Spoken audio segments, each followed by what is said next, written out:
Whether you keep them in your home or love to see them in theirs, these are the creatures that bring us all together.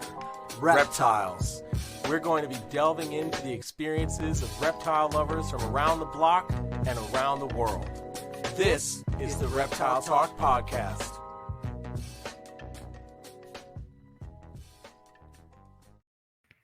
Boom! What's up, everybody? This is Jeremy Turgeon from Brassman Reptiles. And I'm Rob, and I'm keeping it real. And we're back. We back After, in the house. After a week of escapades. Yeah, it's been eventful. I will say that. And it's good to be back. It's good to be back. Yeah. It's been, at least we didn't miss an episode in the first year. That's true. That's true. I feel like we did a good run. Yeah. And then it was like, okay, I think we deserve 1 week. 1 week break. 1 week of break. And if you disagree, we don't care. Fight me. Yeah. Not figuratively, like literally fight me. Literally come to New Hampshire and fight him. Don't fight me. Yeah. You can't fight me. Yeah. You don't want to fight me. So this is gonna be fun, dude. We're just gonna do a little bit of catching up and just some recap, and I want to hear a bunch of stories from your trip. There are stories, all right. It's your boy. It's your boy. It's your boy. Coming in hot. I hope you guys are all as entertained as we are. Oh boy. Okay. So for everybody who might not know, yeah, where did you go? I went to Detroit, or the Detroit area. I'll say it's just easier to tell people you're going to Detroit when you're going to Michigan. Michigan. Yeah, Michigan. Yeah, so I was supposed to be out there for a bunch of music work that ended up getting canceled because just because the artist had a discrepancy with the studio. Oh, so I didn't know that. Yep. So that was a thing. So thank God Brian Barczyk lives in Michigan also. Hey, so I was able to know him to spend some time over. Dude, you know Brian Barczyk? I do. Damn. Believe it or not. Believe it or not. So I got to spend some time with Brian Barczyk. That was fun. And Rob was in a different time zone. I was. I went to the other side of the country. It's crazy because my connector flight was from Boston Logan, which is in Massachusetts. I went to Los Angeles, LAX, and then to Las Vegas. And that's where I met up with everybody, was in Las Vegas.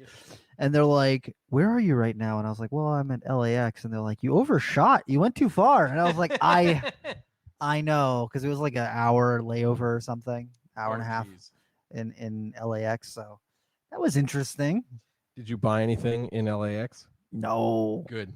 No, I It don't. would have been very expensive. I don't do that. I looked at all the things. I know from experience. Yeah. It's very expensive. Yeah. That's good stuff. Good stuff. But you didn't go. You didn't just go out there by yourself. No. So we had to keep things interesting. So I brought Lucas Cobra Keeper Jr. with me out there, and I was also going to take him to the studio sessions because he plays piano and stuff. You put a feature. But I was going to put a feature. He was going to spit some hot fire. But yeah. So luckily, like I said, we were able to hang out with Brian for a few days and just kind of hang out. We did the podcast with him. We filmed a vlog. It was just a great time. Brian's wonderful. I've known Brian since 2008, 2009. And he's always been wonderful to me. It's always crazy because I first went out to his place in 2011. And that was when he still had his big warehouse where he was like just breeding snakes and like that was it. And I remember that week that I spent out there very vividly. Like every moment. Well, you know what the craziest thing was? You went there and you walk right into the offices, the little foyer of the offices, and then you go into one door and suddenly it's like, boom, snakes everywhere, and you're like, well, shit. Oh, damn. This is a lot of snakes. So since opening the Reptarium, he's obviously downsized a lot. And, I was out there just a few months ago with Will and Summer. And even from that point, things had changed different animals that he had gotten in on exhibit, and different stuff he's got going on at BHB. So it was just super cool to hang with him. You know, like I said, we did the podcast, which is super cool. I got to remember why I felt so bad when we had Cusco and Garrett Hartle do our podcast, because we don't have the Brian Barczyk table. Yeah. We do have a couch now, though. We do have a couch. Oh. It's true. Yeah. You know, But, it's a sin, dude. I've known Brian for almost 15 years. I've never been to any of his places. I've Oh never my been God, out to you gotta Michigan. go, dude. I've never been to gotta Michigan. go. We're gonna go. Yeah, We're I do gonna want to go. go really bad though. I really think you would enjoy it. Seriously, taking time off for me is always like it's a stressful. challenge. Yeah, yeah. It's so worth it though, and I mean, Brian's such a nice guy. I love Brian. You know, he really is such a wonderful guy, and it's awesome. It's always awesome to hear, because he always has 1,000,001 things going on, and he's doing 1,000,001 things. So, he's always thinking forward, which I certainly respect about him. So one of the new things that he's doing is reptile fat heads. What is that? Giant stickers, like stickers for like your wall. They're called fat heads. Oh, yeah. I didn't know that. Yeah, so he's doing these fat heads of all like the major ambassador animals of the riparium. Well, that's cool. You That's know? cool. You get a Perdita fathead. Exactly. That's I don't like the name massive. fathead. It would it's like the size of the couch. Oh, Yeah, that's like pretty the cool. length of the couch. That's not- pretty cool. I not need the a size Janet. of the I need a whole Janet couch. one. Absolutely. Well, so that was one of the things he was talking about, was being able to like upload your own photo through, yeah. So there's some cool stuff. Janet. Yeah, I'm big just Janet. saying, a big. Everyone A needs a big Big Janet sticker in their living room. Absolutely. Maybe that's how I'll choose who gets a baby sticker from Janet. You're gonna have to have a full wall sticker of Janet in your house, Yes. and then you Yes. can get added to the wait list of people who are then allowed to add Have a a Janet application to get a Janet baby. Not even to guaranteed get Oh, one, no, no, just no, to no. just to be Be able considered. to submit the application for consideration. Yeah. Oh my gosh. But yeah, so it was great. Lucas had a great time. And then of course my friends Lenny and Andrea and Tyrone met us up there a few days later, which was great. They'd never been out there, so I showed them around a bit. And we also took a detour to Indiana to visit. To fidget. It's been a long day, guys. To visit Stephen Cush and Desiree, and that was amazing, absolutely amazing. And I'm jealous. Rob needs to go to the jealous. Scrub Wonderland. Oh yeah. It so many was scrubs. Yeah, there's a lot of scrub pythons. I'm not even like, I like scrub pythons. They are absolutely amazing snakes. I don't know if I'd ever own one. Rob was probably going to let me raise some stuff up because, he doesn't have room for the 1,000,000 scrub pythons he wants. I'll let you leave short tails. Okay. All right. It's fine. It's a little something. But anyway, you got to go. You absolutely got to go because there's so many amazing scrub pythons. And I know I certainly appreciated it, but I know Rob would appreciate it 1,000 times more just because of how dedicated he is to scrub pythons. Yes. So, but it was absolutely wonderful. So massive shout out to Brian and Desiree and Steve, for just hanging out with us. And if you were hanging out with us, this is going to be an epic insider for just that group of people. # the big nasty. Oh, Just there you go. That's Oh. the big nasty. I'm afraid. But oh man, I've been but on the internet. yeah. Don't Google the big nasty. That would be a bad It's a idea. bad idea. Yeah, that would be a bad idea. But if you were there, that's a shout out to everybody who was there. Oh boy. I'm just saying the big nasty was good. That's all I'm saying. But yeah, so it was amazing. I'm very excited to see all the continued upgrades and renovations that Steve and Des are doing over there.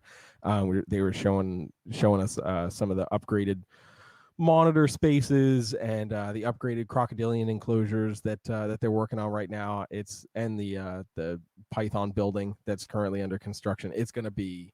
It's been really cool watching the updates. Like honestly, between Steven and Desiree, just watching as the enclosures get squared out and as they're adding different layers to things. It's been really cool to watch all of that develop. I'm really excited to see as that comes together how it looks. Absolutely, they just got in a couple of new cages for some of the scrubs. Steve I saw that. Steve was posting that, and I was like, Instagram, yeah, that looks pretty badass. Hell yeah. Yeah. I cannot wait to have my scrubs in some big enclosures. Absolutely. But yeah, so there's just exciting. It just made me more excited to continue to watch what's going on with Steve and Des, because like seeing like exactly what you were saying, seeing the updates has been really awesome. But then having been there, talking with them, kind of getting the vision in my own head of what they're trying to accomplish, now seeing it, you're like, yes, it's happening. It's happening. Yeah. So absolutely awesome. And same with Brian. He's working on the Reptarium 3.0 and 4.0, which includes moving some stuff from BHB around. I think he's considering downsizing even a little bit more. And then where BHB is, that is going to get blown out into Reptarium 3.0. And then Reptarium 4.0 is a second story being added to the building, a second level being added to the building. Oh my goodness. Yeah. And it'll be the entire size of the building, and it's going to be all aquatic stuff. Like an aquarium? Pretty much. Yep. Stingray stuff. I don't know if he's still thinking about it, but he was talking about otters. He was talking about otters for a while. I don't know if Lori's going to go for otters, but I think if each floor had one mammal, I think it'd be okay. You got Drogo. It was okay. It was really cool to hang with the sloth. Yeah. I'm just saying, especially after me and Will and Summer and everybody that was there put all of that time and effort into making that ceiling happen. Oh yeah. And it's I'm just saying, it's a badass ceiling in that sloth enclosure. But after doing that, they were leaving to go get Drogo like our last day that we were there.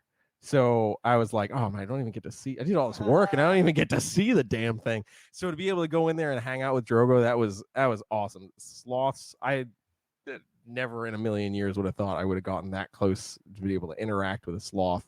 It was very unique. I would touch a sloth. It's a very interesting feeling. But the coolest thing, you got to ask to see the sloth's ears.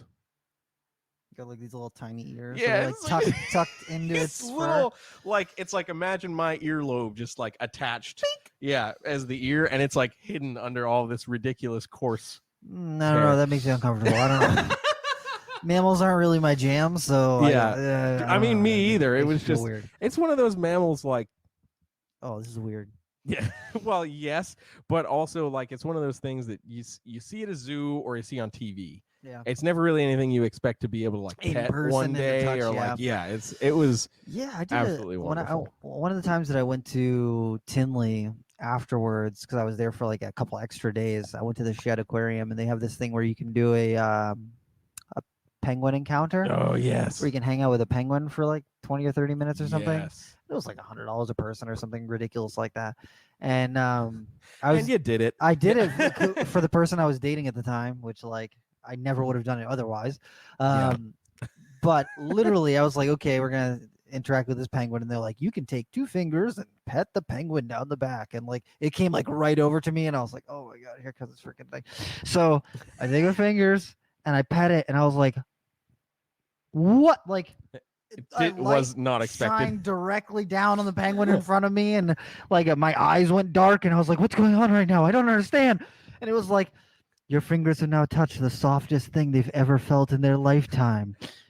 You like penguins, don't you, Rob? It was weird. I was expecting it to be rubbery. Like I don't know why. Like I was expecting it to be like coarse and rubbery. It was the softest thing I've ever touched. Since then I've never touched anything that is as soft as a penguin. That's actually pretty epic. It is. It's crazy. And I was like, wow. And I pet it again and I was like, this thing's really soft. Why is it so soft? And they're like, oh well, the feathers on top like wick water, and they're designed to like with the surface area. And I was like, oh my goodness, that is the softest thing I've ever touched in my life. I still to this day, I've never touched anything as soft, and I don't think I ever will touch anything as soft as a As penguin. a penguin. That's pretty epic. It's weird. That's absolutely pretty Weird. epic. But Just weird. yeah, it is a little weird. The sloth was weird. Yeah. The coolest part, so I did an Instagram live while I was inside Drogo's enclosure, and I would get my phone probably within like a foot and a half of him, just to like, and he would like try to like come into the phone, and a couple times he just like one arm would just like release the ceiling and reach out to grab my phone. He's like, but and first, I'm like, let me take a selfie. yeah, and I'm like, no. Weirdest thing though was little Jay had Drogo out one day, and like they put him on the ground. Watching a sloth walk on the ground, That makes me uncomfortable. It's straight out of a horror movie. Straight out of a horror movie. Yeah, like yeah. legit, if you turned, yeah, like they are so not designed for They're that not meant to be whatsoever. on the ground. But if you literally turned all the lights off at the Reptarium and then put like some like, I don't know, very dimly lit like colored light, and then you just saw that red and you creeping just see... forward, yeah, you'd lose your mind. Even if you knew what it was, even if you're like, oh yeah, it's Drogo, you'd still be like, it's a sloth, and he's here to murder me. Yeah, I don't need to be near this. It was very, very interesting. But yeah, it was a super cool experience. I also geeked out over Brian's colubrids. But Brian's always had amazing colubrids, so I always stare at that stuff when I get the chance. So you looked at colubrids. Did you get any colubrids shut up, while Rob. you were out there? We're not talking about what I did or did not purchase. Okay. I was just curious. I was just asking for the audience. They don't need to know. I might have bought in a couple things, but yeah, it was super cool, and that was one of the other fun things with Lucas and everybody that came up with me was getting to go over to BHB, because BHB is not open to the public. It's just like Nerd; it's not open to the public. But if you know who you know, you can get in. And there were a couple days Brian was actually out of town, so I just hijacked his keys and we just messed with everything. Played with stuff? Yeah. Maybe move some things. No, we didn't move anything. Because if we move something, Brian I'm not concerned about. It's freaking Lori that I'm the most concerned about. I love Lori to death. When she is in the building, she's in work mode. Like, doesn't matter what the hell is going on. And you don't mess with a work mode Lori. No. You just don't. Nah. Like, at all. Unless you have a thing for dying or being yelled at. Having your knees broken. Yes. And your elbows and all your fingers. Like, simultaneously. It's like one look and it all breaks. It just all breaks and you're just on the ground and you're whimpering. Yeah. And then Speedy comes over and shits on you. Speedy is the Sulcata tortoise. Yes.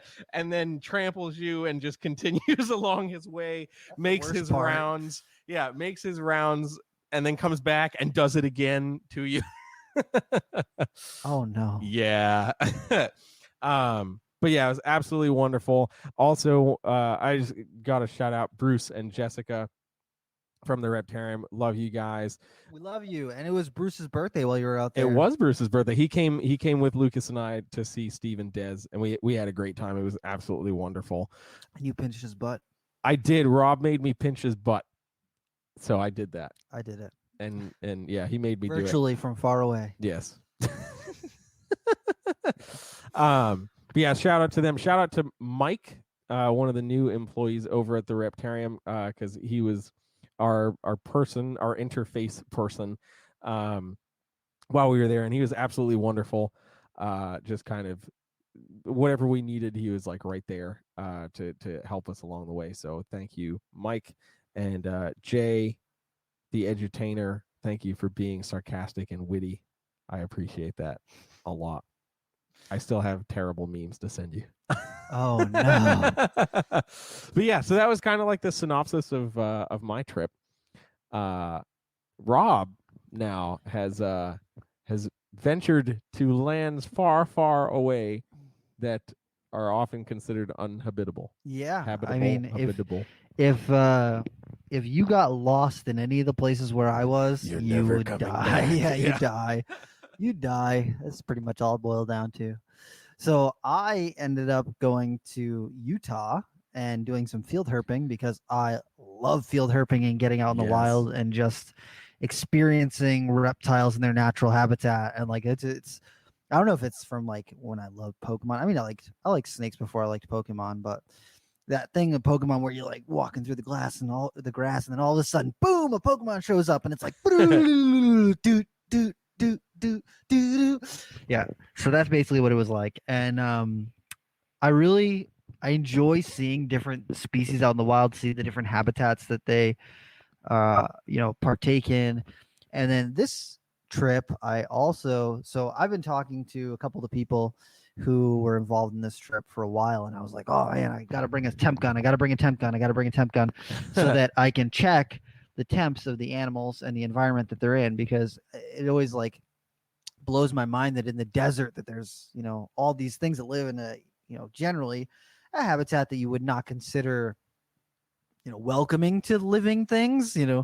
Ground temp during the day in most of the places where we were at, if it was in the sun, not in the shade, if it was in the sun, ground temps were between 115 and 127 degrees.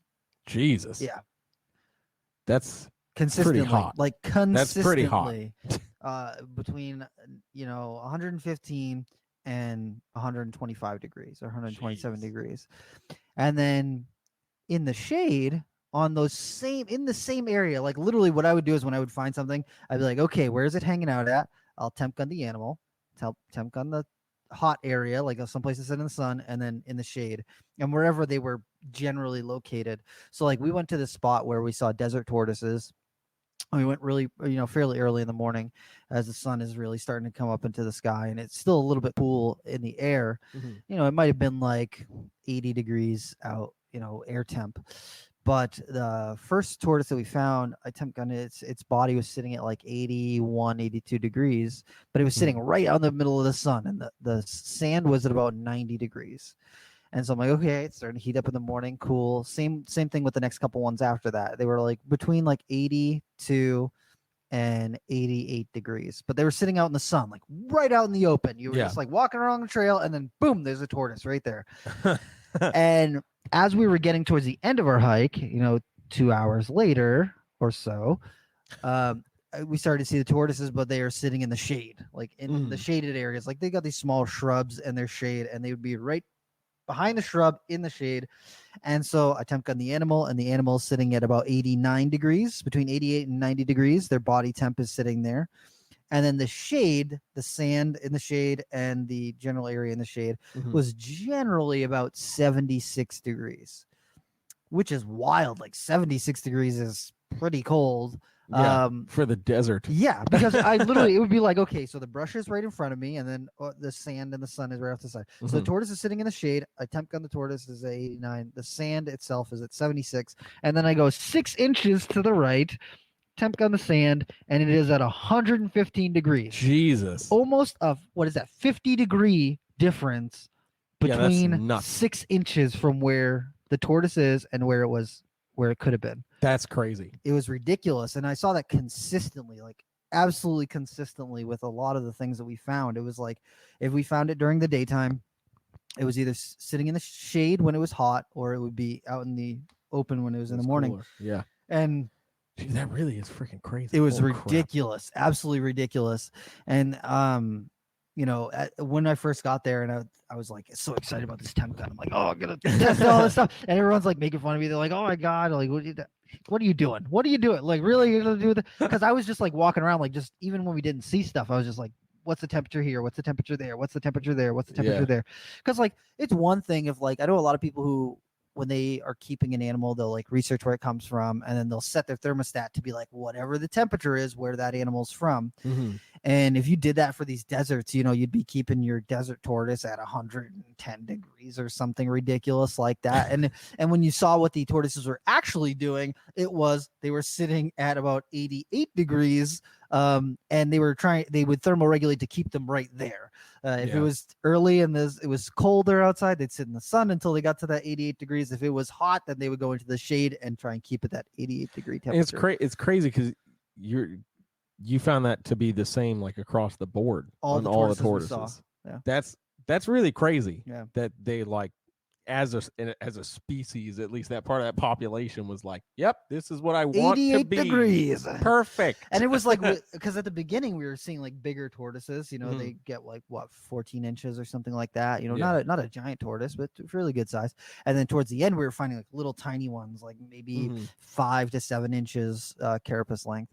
And like very consistently with all the ones we found, whether they were small or big, they were all sitting right or they were trying to get right to about that 88 degree temperature. That's crazy. Yeah.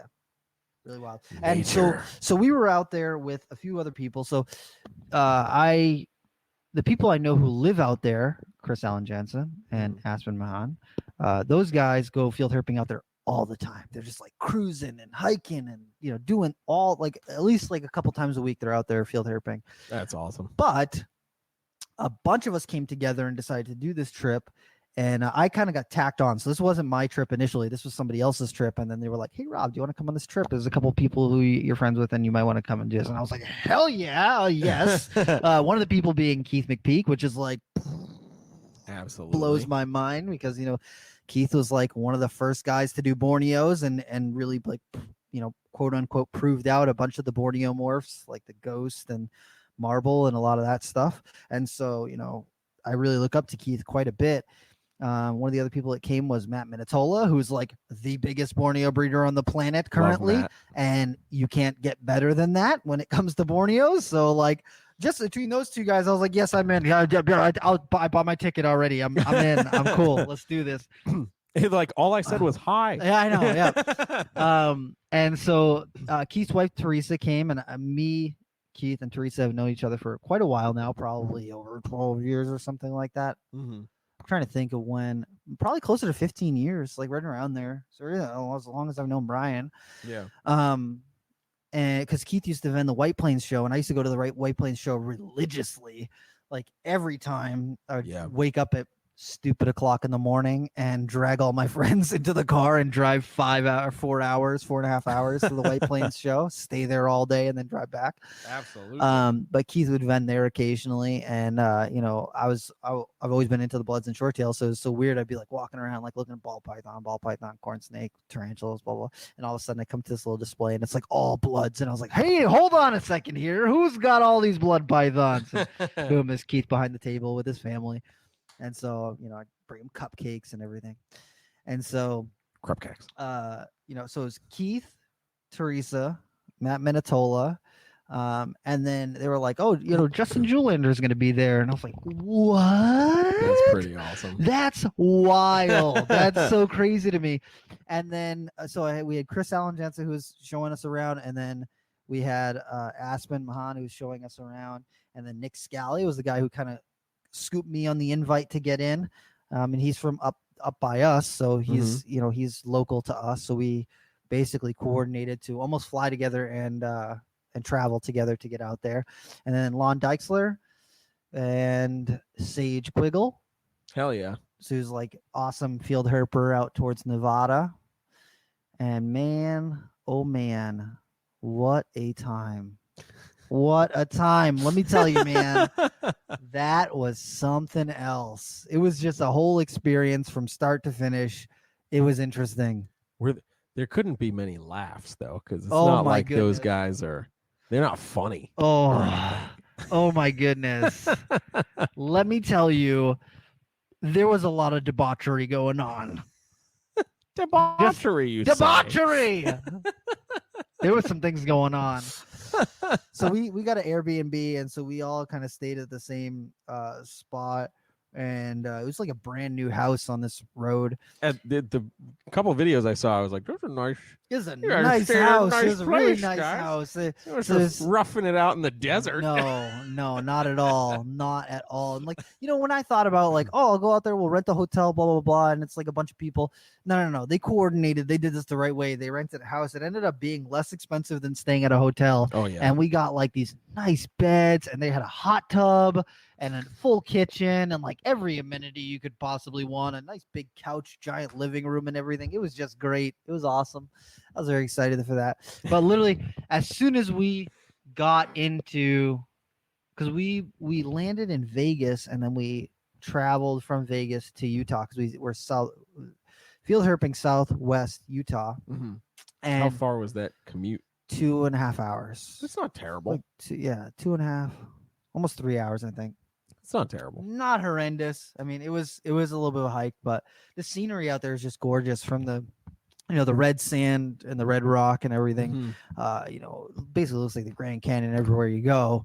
And so it was really cool to do that. And, I've been to Arizona once before. I'd gone with my mom, and she was kind of more wanting to do the sightseeing thing. And I am I'm not a fun person to go on vacation with. I'm just going to throw this out there. If you're like, oh man, it would be so cool to like hang out and go on vacation with Rob. It's not, it's really not, unless you are like the most diehard, all I'm going to do is reptiles 24/7, then you might be okay with it. But aside from that, you're just going to be like, wow, does he ever stop? Does he do anything besides reptiles? Because there was a couple times where we're like, oh man, I think we're getting kind of tired. Maybe we should turn in. And I'm like, we should do one more round. Like, let's just go up and down, like road cruise the road, just one more time before we head back. I am that guy. Damn. I was like, man, I'm only here for 5 days. I got a limited amount of time. I don't really need to sleep. Let's do this. So even just the first day when we got to the Airbnb, when we got to the house that we were staying at, everyone's like, oh, we're gonna like relax and like check out the hot tub and like do this and that, the other thing. And I was like, okay, you guys do that, I'm gonna go hike for real quick. And I saw like on the road that we were staying at, it was all brand new houses that had just been made, and then a lot of them weren't even finished. They were like just foundations and like framework for houses. Yeah. But behind those houses that are across the street from us, there was like a little dried gully area, and so I just like walked all the way up and down that, and it took probably like an hour and a half or 2 hours or something. So while everybody else was getting settled into the house, I was out there already looking for lizards or whatever I could find out there. Being Rob, looking for things. And I saw some lizards. There's a variety of different lizards that you can see out there. For everything from like zebra tail lizards to leopard lizards to, I'm trying to think, the Scaloporus, the spiny lizards, fence lizards, all that sort of stuff that you can find out there. Already badass for like New Englanders that have lizards. No lizards. Yeah, where we're from, there are 0 lizards that you can find. You can find salamanders or snakes. That's it. No lizards. And turtles. No lizards at all. So, even just seeing some of the lizards that were out there, I was pretty pumped. Side blotch lizards, sagebrush lizards, and things like that. I was just like excited to see all that sort of stuff. And so, we went shopping real quick, and it's so weird because like out there nobody was wearing masks, and there was like COVID never happened. There's just nobody cared at all. And I was like wearing masks in a place, and people were all looking at me sideways, and I'm like, I know, it's okay, it's okay. The mask is not going to hurt you, I promise. So it's so funny because as we're sitting down and talking at the end of the night, let me rephrase, before we went out for the night, because we went out to like do a little bit of hiking the first night, and they're like, oh, well, we might see like some sidewinders, we might see some like horned lizards, we might see some desert tortoises and stuff like that. And so we're like walking around, and we see a couple like spiny lizards and things like that. And I was like, man, I got all these ideas of stuff that I want to see while I'm out here. And they're like, oh, well, these are some things that we usually see all the time. We usually always see like some sort of coach whip. We usually see Pituophis, so gopher snakes. We usually see sidewinders. We usually see the Great Basin rattlesnakes and Mojave rattlesnakes pretty consistently. The tortoises, we know spots where you can see them, and the horned lizards, we generally have spots where we know we can see them. And of those things, we saw like one horn lizard, and then the tortoises. We saw lots of tortoises, and then we saw one dead gopher snake. All the stuff that they were like, oh, we see these all the time. We didn't see any of those species at all. We didn't see any of them. And except for let me rephrase that, the Crotalus lutosus, Great Basin rattlesnake, we saw a bunch of those. We saw 4 babies the first night, and then 1 big adult the third day, I think, and then a baby that night too as well. But we saw a bunch of those ones, but all the other common species, we didn't see any of them. We saw 1 horned lizard the first day. So the first day that we're out there, we're going hiking right before, sundown. We're in this little area, and they're like, oh, you might see Gila monsters here. You might see, sidewinders and this and that and the other thing. And we're walking around and we're not seeing anything, just like side blotch lizards, which are like small, really common lizards. You see them everywhere, like literally everywhere. Basically in Knowles, but basically for the west side of the country. West Coast, yeah. And so we are walking around. And we're like, okay, we're gonna head back towards the car. And so I had crossed over to a different area, and it was blocked off by barbed wire fence. And I was like, oh crap, I'm in the wrong area. Damn it. And so I'm like watching all of them walking back towards the car. And I'm like, shit, I gotta do something about this fence. So I found an area where the dune had dipped below, like the sand had blown away underneath the fence. And so I like dipped underneath the fence right there, and I start walking, and all of a sudden I see this like pile of sand at the edge of this bush. And I'm like, oh, that looks like a burrow right there. And I turn around and I look underneath the bush, and boom, there's a desert tortoise there. And I'm like, oh, tortoise, we got a tortoise here. And that was the first like thing that we saw. Yeah. And so they all come over, and we're all like standing around there photographing it, and they were just like talking about, oh, well, it had just started digging the burrow. It wasn't very deep, and I could see the back end of the tortoise's shell. And as we're sitting there standing and talking, the tortoise like starts like moving back and forth, and we're like, what the hell is it doing? What's going on right now? It turned around and like looked at us and was like, what are you doing? What? And it like just stared at us for like 10 minutes, and then it was like, oh, you're boring, and like turned back around and went back to digging. And so we're standing around talking and everything. And we're just like, oh man, it's so cool, blah, blah, blah. I was temp gunning, checking the temps and everything. And all of a sudden Lon is like, oh, because he likes to smoke cigars. Yeah. So he was smoking a cigar, and he like walked off a little bit. And he's like, oh, hold on. And he's like holding the one hand up with the cigar, and he's like dipping down onto the ground. And I was like, oh, he found something. And all of a sudden he pops up with this little horn lizard. And I was like, oh my goodness, I probably walked right by that thing. I was too focused on the tortoise to even realize that there was a little horn lizard there. But the area where we found that, it was like all red sand and red rock. Mm-hmm. So this thing was like pink red, and it has like this short crown of spikes. And the sides and the back look kind of similar to a bearded dragon, where it's like got the fringe spikes on the sides and very coarse texture down the back. But it's like a little itty bitty. The thing was like maybe 3.5, 4 inches long total length. Yeah. And so we were just like, oh man, this thing's so cool. So we were like super geeked up about that. And we're just like, talking about the tortoise and the horned lizard, and oh man, okay, cool. And the sun is just starting to set. We're like, okay, we got to get out of here before the sun completely sets, because we got to find our way back to the cars. We weren't that far away from the cars, but we got to go far enough. We were far enough away where I hadn't brought my flashlight with me, and that was a bad choice. So we go back to the cars, and we're like, okay, we're gonna go road cruising. So we all, get all our flashlights and get everything ready. Mm-hmm. And so we start going road cruising, and we start finding these little Great Basin rattlesnakes, the Crotalus lutosus, and just little itty bitties. And so Aspen, the guy I was riding with, he likes to drive fast, so you can cover more space and you can see, potentially see more things. But man, he's like trucking, and I'm like looking around. I'm like, because I'm in the back seat, and I'm like, I don't know if I can tell when we're gonna. And then all of a sudden, boom, the brakes hit, and we pull off over to the side. He's like, oh, there was a rattlesnake right there. Whip it, turn a U-turn, pull back around, and we got snake hooks and everything, so we just like move them out of it because they're sitting right in the middle of the road. Like it's like. When you think of herping, I don't think about like driving around. Because you drive around here, you'll never see anything, a reptile on the road ever. Yeah. But out there, it's very common to see them moving around across the road. And so, we pull over to the side of the road, get out with the hooks, pull the rattlesnake off the road to make sure it doesn't get hit by anyone. And then And I take my hat, put it over the top of it so we can just get a couple quick pictures of it real quick, and then hop back in the car and get back on the road to start road cruising again. Mm-hmm. And Matt's was riding with Sage and Chris, and they found the first snake. They found a glossy snake. Oh, that's cool. They're road cruising this lower area that has lots of water around there, and they found a glossy snake, and we pulled up behind them, and we're like, oh, glossy snake is so cool. It's like more uncommon, not something that I would expect to see. They're like, oh no, we see them out here, periodically, blah, blah, blah.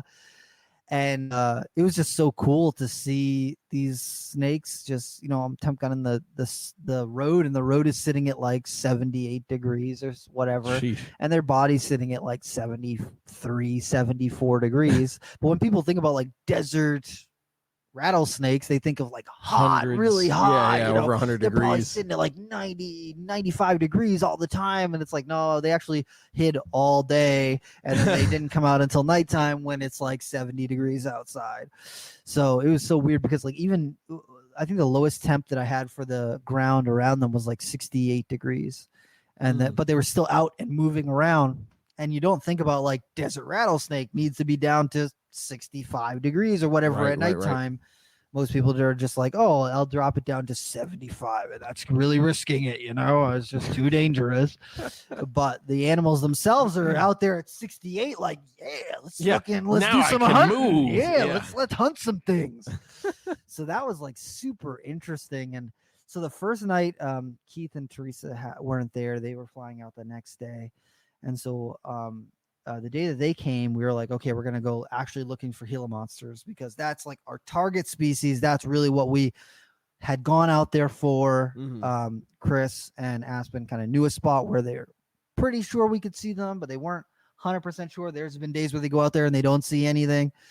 And so once they got there, we all like regrouped, everybody gets together, eat some food, and then we'll go out looking for Gila monsters. And so we go out to the spot, and we're hiking out there and just talking and looking at the habitat, and we're just bouncing ideas off of each other of where we think we're going to see them, or what we expect, what kind of habitat we're expecting. Because when you see pictures in books, a lot of them are like staged, where it's like, oh, they like put it up on this rock where you can see the whole desert background, and it's all sand and there's nothing there. And the area where we were at was actually like pretty rocky. Like there's lots and lots of rocks there. There was a little bit of sand, but it's mostly rock, like either hard rock, sandstone, or sparse brush in the area. So it's got a lot of cover in that area.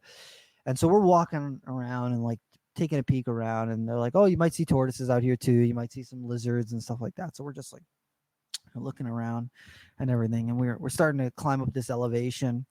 And as we're getting to this one spot, they're like, okay, like just tread lightly when you get up here. This is usually a spot where we see them. So we're like looking around, and there's a couple of us who are up there, and a bunch of people are down on the lower area looking more towards the washout area and where it's more sandy. Like they're expecting to see it down by the sandy area, and I'm expecting to see it like higher in the rocky area.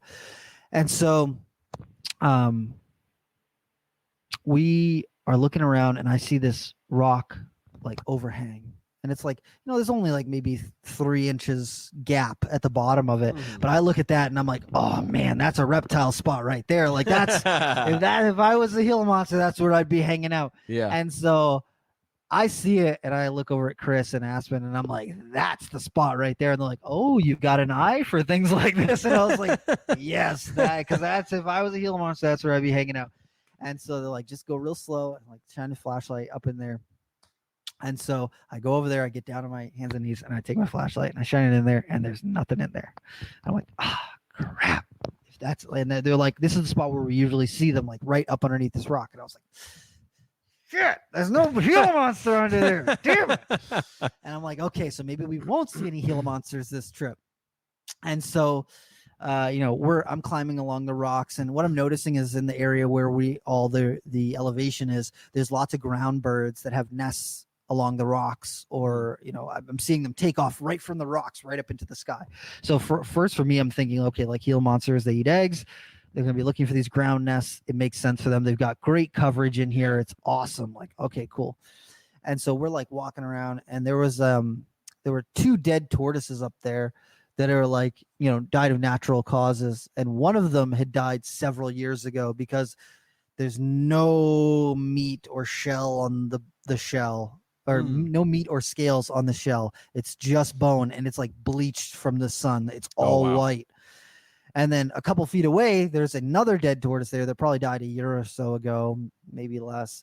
It's still got a little bit of meat on its bones and a little bit of skin maybe, but most of it is starting to peel away. The scales are starting to come off of the shell. You can start to see the exposed shell and everything. And they're within like 10 feet of each other. And I'm like, man, this is like an elephant graveyard. There's just dead tortoises out here. It's so weird. And so like I'm sitting there just like thinking and looking and all up in this rocky area and just like, man, what am I missing? I'm looking at this, I'm looking at that. And then all of a sudden I hear Gila from like way down the embankment, way down the bottom, like way over in the corner, in this sandy area. And I was like, oh crap. And you just see everyone just start taking off, running over there. Yeah. And so I'm like, oh my God, there's so many rocks. I'm just going to like take my time to get over there. So I'm like, striding, but I'm not running to get out there. But I'm just, trying to get there quickly because I don't want to miss it. Because if it's at the edge of a rock, it's just going to slip under the rock and then that's it. You're not going to be able to see it. And they're protected out there, so you can't touch them.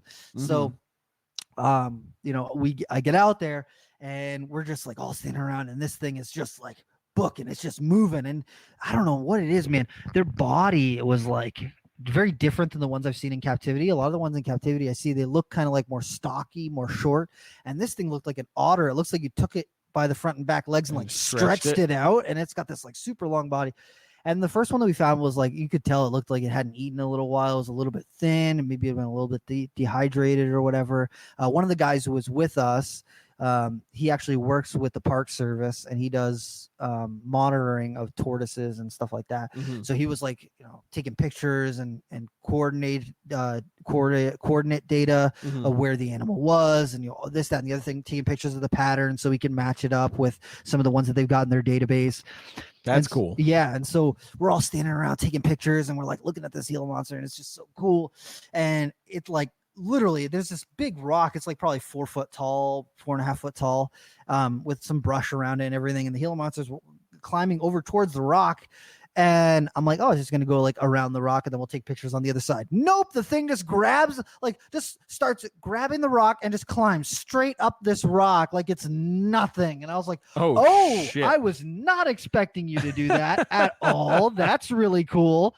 And so it's up on this rock and we got a couple good pictures of it sitting out on the rock. And I was just like, wow, man, this thing is like versatile. It could. That's like, crazy. I was Gila monsters have decent claws, but I wasn't expecting it to climb up. It wasn't vertical, but it was close to vertical for at least 2.5 foot. So it just like scaled this rock all the way up to the top. And sat up there for a second and we're taking pictures and everything. And then it went back down the other side and down into the sand. And we got some pictures of it in the sand, which is like super, super cool. Hell yeah. And so we're all like all geeked up, high five. And we're like, yeah, this is freaking awesome. Keith is there. So, we got to experience the Gila monster and, that's the first one most of us had found. And so we're just all geeked up and like really excited. And we didn't want to stress the animal out too much, so after like a couple minutes of just photographing it and just being there, we're like, okay, we need to like chill out, we need to go do something else. So we're just starting to disperse, and like a minute before everybody else, or like maybe 2 minutes or 3 minutes before everybody else, I was like, okay, I don't want to stress this thing out. I'm going to go look for another one. So I start going up the sandstone and like really climbing in the same area. So I didn't go all the way back to where I was, but I went to another area that had like, brushed out red rock and all this stuff. And I'm climbing around and looking. I got my flashlight and I'm going, looking at all the crevices and everything. And for those of you who don't know who Nick Scally is, he is a prankster and a jokester, and he likes to troll people online. And so he was with us on this trip, and like 4 minutes, not even 4 minutes after we left that first Gila monster, I hear Nick go, Gila! And I was like, this fucking guy is trolling us right now. And I was like, that's such a shitty thing to do. Why would he do that to me? I'm going to get excited. There's not a Gila monster. And I didn't move. I just kept looking around. And then I heard him go again, Gila! Oh my God, it's another one. And another person was like, 2 in 1 day. And I was like, are you kidding me right now? Damn. So I take off back over to the same area, like maybe 40 feet away from where the first one was. Oh, Boom, shit. there's another one right there. Like, what are the odds? That's what awesome. are the freaking odds? And Nick was the one that found it too. And I was like, you. Oh, I'm going to angrily shake my fist at you right now. Oh, man, was I mad. I was like, oh, Nick found. I mean, yes, I'm so glad that he found one. I'm so glad that we all got to see another one. But Nick, it wasn't me. So Nick's all excited. He's like, yeah, you boom me. There's a reason that you guys invited me on this trip. Because he's like, Nick's into hanging out with people and everything, and he likes the reptiles and everything, but he doesn't know the Latin names, and he's not looking up the research or like where these animals are found or anything. He went for the experience, and he was so geeked out that he got to find that second Gila monster, and the second one was like robust and like you could tell that thing was eating everything. That's the other reason the other one didn't look that great. Exactly. That one was eating all the resources. The thing was jacked. It was just like absolutely. And that was a Gila monster that the guys who were with us had already found before. It was one that they see on a fairly regular basis in that area. The pattern, they just recognized it had a certain very particular pattern to it that they recognized. Was it the one that was like more? Because I'm trying to remember the photos that you guys had like posted. A chain link pattern on the back of its neck. Oh, and then, okay. Like, pretty good bands down the back. Yeah. Okay. And so, we're standing around and like, boom, second Gila monster. And, when we got there, when all of us were, gathering our thoughts at the Airbnb before we went out the first night and like even the second night or the second day, we were like, don't get too excited. Gila monsters are really rare. A lot of people who live in Utah, who field herp Utah, don't see Gila monsters like their whole life. They don't even see one. So don't it'd be cool if we find one, but don't let it ruin your trip if we don't find one. And then boom, 1 Gila, 2 Gilas back to back, same day, 10 minutes apart, that's so not awesome. even. It was crazy. And the other species that they were like, don't really, get excited because we probably won't see one was a speckled rattlesnake. And we found a speckled rattlesnake too. Hell yeah. All the stuff that they were like, don't, I mean, it'd be cool if we found one, but don't get excited if we don't, don't get too hyped because we probably won't find one. We found all those. We didn't find any of the stuff that they're like, oh, we're gonna be tripping over these things. The lyre snakes, the night snakes, the pituophis, the California garters and all that, or not California garters, California king snakes. All that stuff. They're like, oh, we see those on a pretty regular basis. We'll see 10 or 20 of them throughout the night of the various different species total. Yeah. Each night. And I'm like, okay, cool. I would love to see a wild cow king. The only cow king we saw was dead in the road, got hit by a car. And it was like a perfect 50-50. The classic black and white desert phase. phase cow king.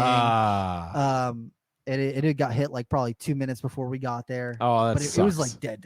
Yeah. And then the same thing with the gopher snake. The only gopher snake that we saw was one that got hit in the road, and we're like, oh crap. Damn, that definitely sucks. Yeah, but it was so surreal, man. Just being in the desert with like Keith McPeak and Matt Minatola and like a bunch of my other friends, and just having a wild Gila monster right in front of you. It's just like. Yeah, that's pretty freaking awesome. So mind-blowing. Like for me, like I really look up to Matt and to Keith a lot, and being able to just like hang out and talk with them, because like I would hang out and talk with Keith at the expos periodically, and I'll talk to him online every now and again. I love reading his posts. He always posts like really thought-provoking stuff and stuff that gets me thinking about, the hobby and the way that we keep things and all that sort of stuff. And Justin Julander too, just seeing those guys, and then hanging out with Matt Minatola, and I've hung out with him at expos a little bit, but not really a lot.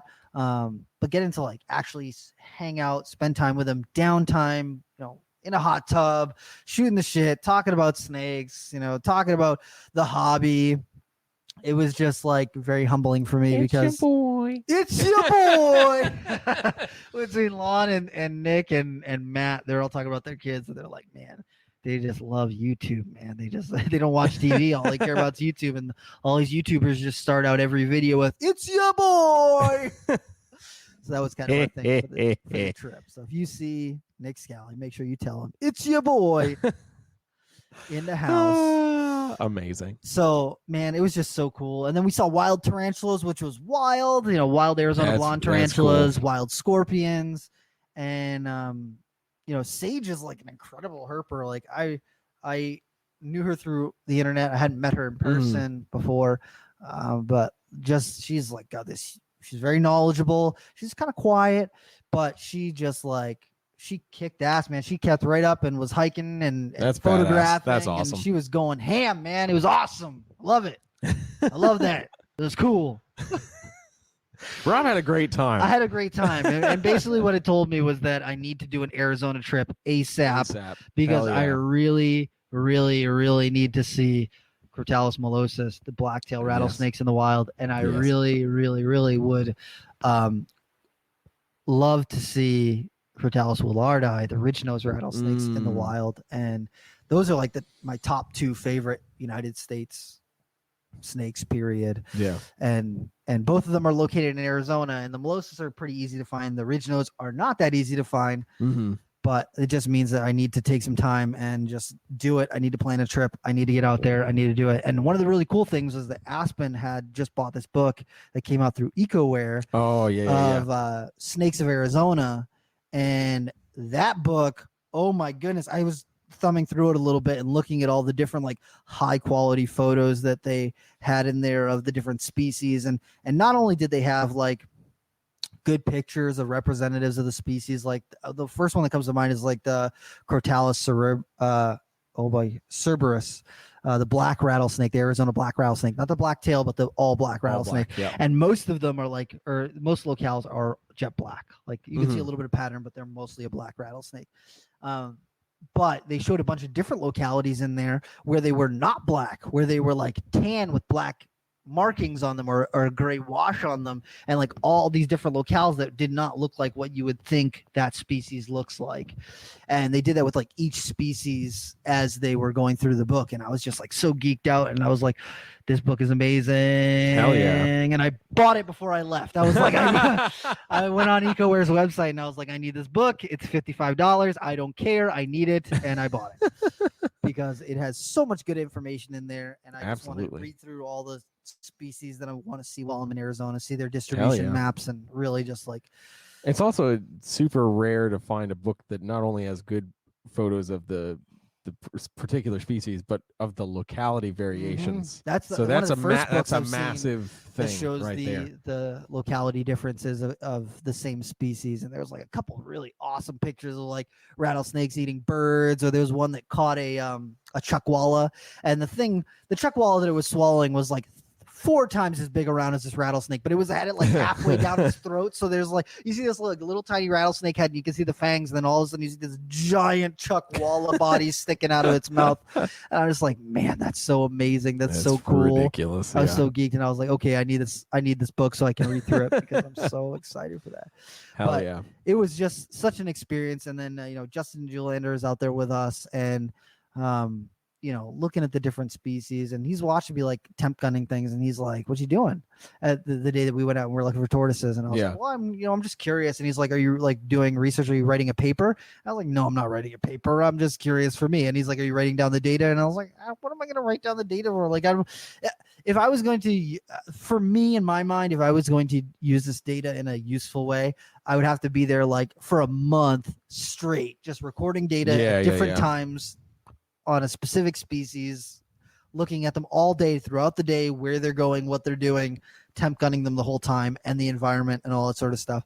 And then for me, it was just something that I was curious about, to see what temperatures these animals are moving around in, what their body temperature is doing at the various times that we're finding them, and seeing what it is. Because like I said, when I talk to people who are keeping various, unusual species, their starting point is they look up a weather.com for whatever country or whatever location that they're thinking of the animals from, and then they're setting their thermostats to that temperature, when in reality, most of the time, during the day in the desert, none of the reptiles are out or doing anything. At So that like point in time, when it's 110 degrees outside, they are not sitting outside going, yes, 110 degrees. They're like, shit, where's the 85? Yeah, they are in a burrow someplace that's 20 or 30 or 40 or 50 degrees cooler than the surface temperature or the air temperature outside.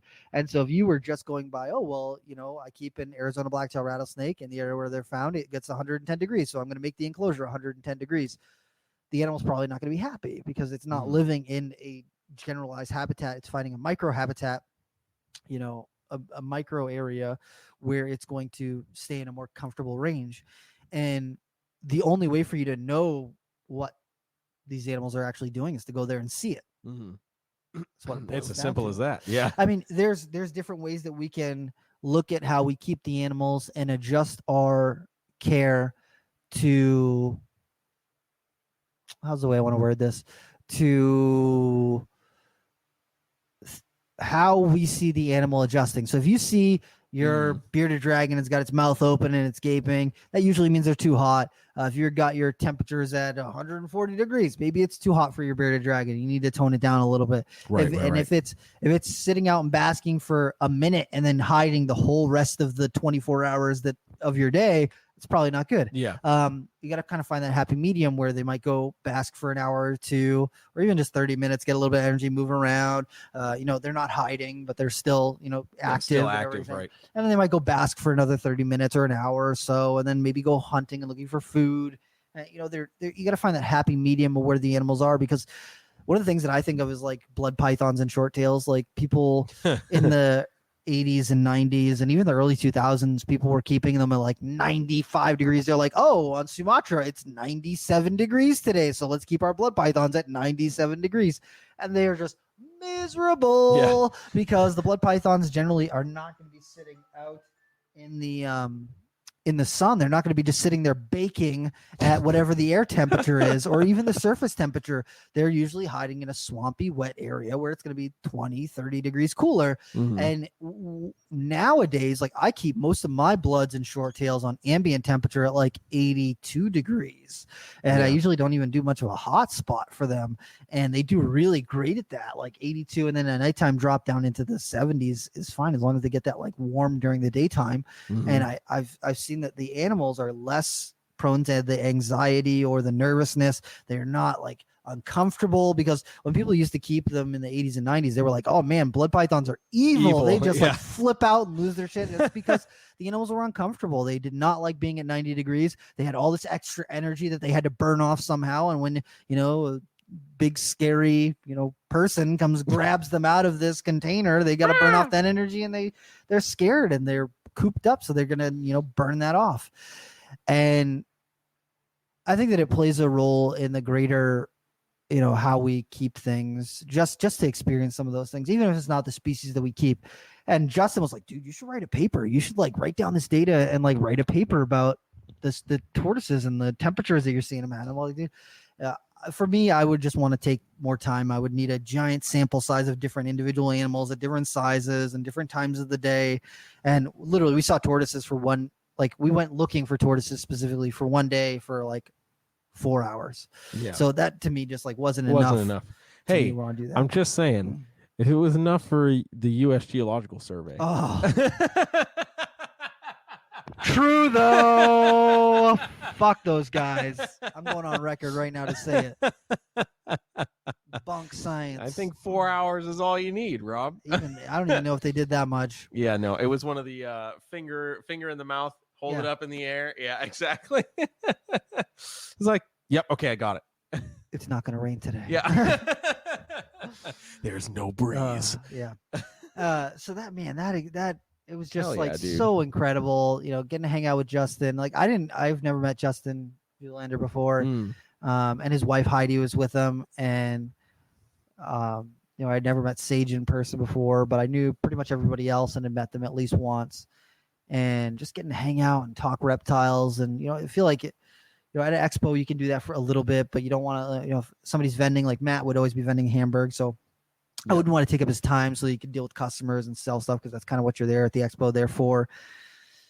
just getting on, a chill way to just experience, just talking reptiles and not any pressure and hanging out in a hot tub and everybody's having a good time. We're cooking on the grill, making burgers and chicken and, just hanging out and just having a good time. It was very much needed because I don't get to do that very often. I usually don't take vacations ever. So it was very, very worth it and really lights a fire under my ass to get to Arizona because I need to see more rattlesnakes.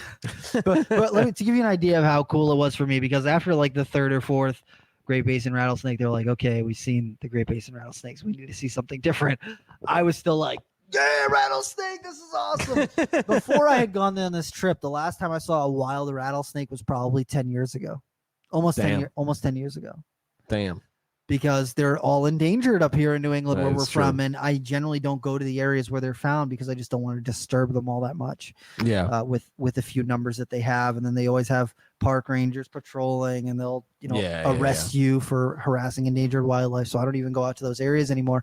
So it had been almost a decade since I saw a live, wild rattlesnake before. So just seeing the little baby rattlesnakes that we found that first night, I was just so geeked, so excited. And then the big one that we found, let me tell you that I know that we're running on time, but yeah the big rattlesnake that we found, so that day that we had found the big Great Basin rattlesnake, we were actually looking for mountain king snakes, Pyromelena. If you found pyros, I would have lost my fucking shit. So Aspen and Chris told us, like, as soon as we got out there, they're like, look guys, this has not been the best herping that we've had. Usually we see way more species by this time of the year. We've had a real drought recently and they haven't had rain in a couple months. So a lot of the stuff they usually see has not been out, has not been on the move. They haven't seen the variety of different species that they usually see. They haven't seen the numbers of animals that they usually see. And so they're like, we're going to hit some spots, hoping for this, hoping for that. As we go, we'll figure it out and all this sort of stuff. And when we got to the Arizona mountain king snake or the mountain king snake, location, it was just hot, lots of elevation climbing, and we didn't even see lizards. Like we only saw like maybe 2 or 3 lizards the whole time, which, like, if you're out there looking for snakes, you want to see their food items out there too. So looking for lizards is important. And as we're climbing up, we're just getting higher and higher in elevation, and we're just not seeing anything. No food, no real places for them to drink water.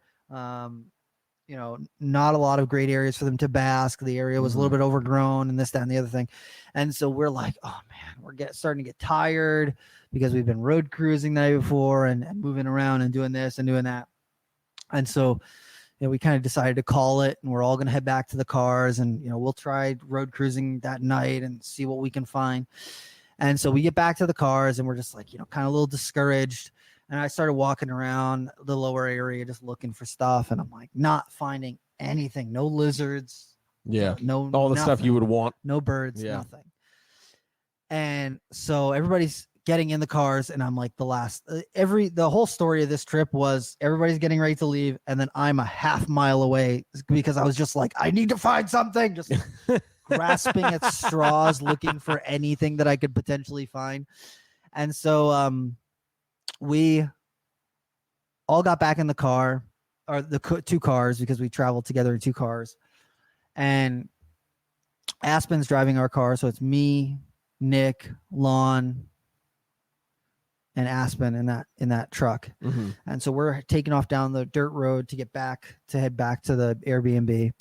And Keith, Teresa, Sage, Chris, and Matt Minatola are all in the other car.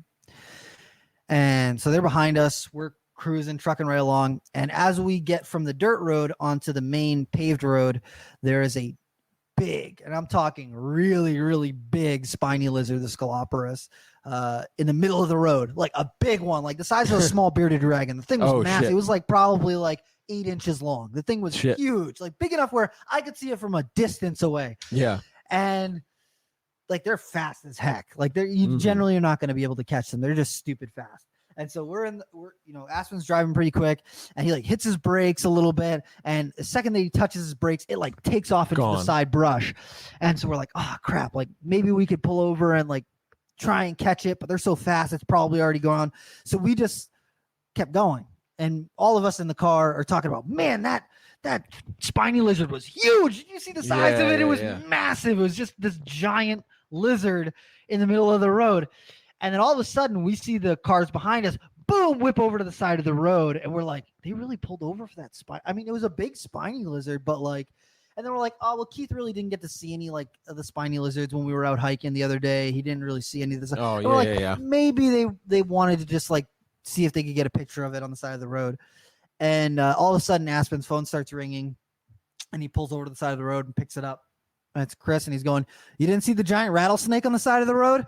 And we're all like, "A rattlesnake on the side of the road? What are you talking about?" And so we like whip back around, pull back up, and there's like a 4.5 foot Great Basin rattlesnake just chilling there. And we're like, how did we miss that? What the hell is going on right now? We were so distracted by that spiny lizard that we didn't see the giant rattlesnake sitting right there because we were just like, we saw the lizard and we're like, wow, that lizard went fast. And we're all like looking at the lizard, driving right past the rattlesnake. And so, everybody hops out of the cars. We're all like taking pictures of this rattlesnake. And it was just like, it was pretty chill. And every now and again, it would like hop forward a little bit just to like go, hey, don't mess with me. I'm still tough. Don't mess with me. I'm cool. And, but for the most part, I didn't really even strike. It was just like, I'm over you guys, leave me alone. And it was like right on the edge of a neighborhood too. So we like sat around, take pictures of it a little bit and then, sent it on its way.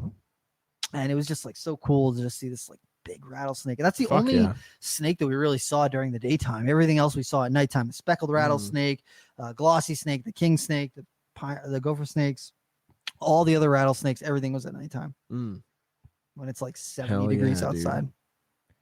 Fuck yeah. I'm all amped now. And now I need to go field herping. Yeah. But it was like, we were looking for like a whole bunch of different stuff. But because it was so dry, we saw like very few of the things that we were looking for. We had some really good hikes, really great conversation. And that's really what it boiled down to, was just getting to spend time with these like really great people and just bounce ideas off of them and try and see where everybody was at when it comes to, just what they're keeping, what their season's looking like and all this different stuff. And it was really humbling just getting to spend that time with some people, outside of my regular bubble and just see where everybody's at. And man, I need to go field herping again. Hell yeah. I need to do it. Absolutely. So excited. I didn't even talk about finding scorpions or tarantulas or that speckled rattlesnake. Maybe we'll have to do a different episode some other time. But man, it was such a great time. Thank you so much to all those people who invited me along and allowed me to come. I'm very grateful because that was just like, I'll remember that. I remember the last night before we left, when we were road cruising, we were out in the middle of nowhere on this highway road. And we just come hiking down from this like limestone rock face where we had found the speckled rattlesnake the night before.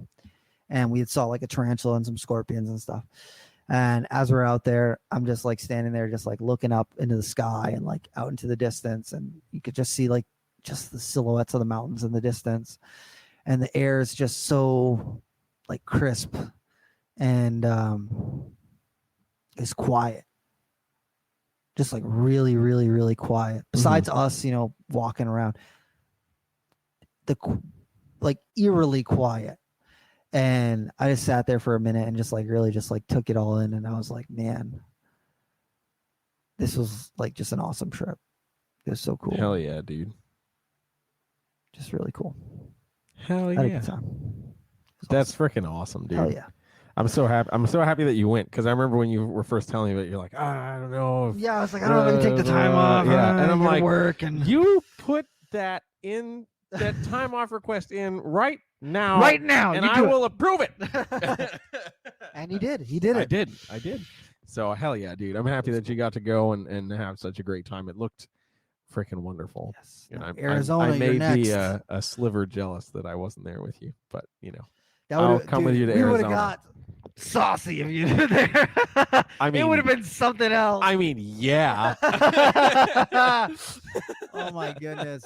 Oh man, that would have been debauchery. We can't talk about that. No. We gotta. No. That's an off-camera. That's off discussion. Yeah. Oh, Chairman, people want to find out more about you. Where are they going to go? They're going to go right here on YouTube at Brassman Reptiles. I have some video stuff I need to get together from BHB and the Reptarium, so you can check that out soon. Instagram, Facebook at Brassman Reptiles, Twitter at Brassman Rep. And yeah, that's it. How about you, Rob? If you want to find out more about me and the things that I'm doing, check me out on Instagram at Rob is Creeping It Real. I'm on TikTok kind of a little bit. Rob is Creeping It Real. And then on Twitter, it's Rob is Creeping. So, man, this has been a cool episode. Hell yeah. Thank you for tuning in. Yeah. If you liked some of our episodes, share them with somebody. We appreciate all the people who have been sharing our stuff on social media, tagging us in your posts. You know, I've seen a bunch of people who are cleaning their reptile rooms, listening to Reptile Talk. That's always super cool to me. Appreciate that. I appreciate that. Leaving a review on Apple Podcasts is super important. It kind of pushes us up. When people look for Reptile Podcasts, they'll find us sooner, which is cool. And then make sure you check out some of the other people who are doing podcasts too, because absolutely they're doing some cool stuff too. Absolutely. All right, guys, that wraps this up. Next week, I don't know what's happening next week. We'll figure it out. We'll be here next week talking with someone, but we're not sure yet. Take care, everybody. See ya.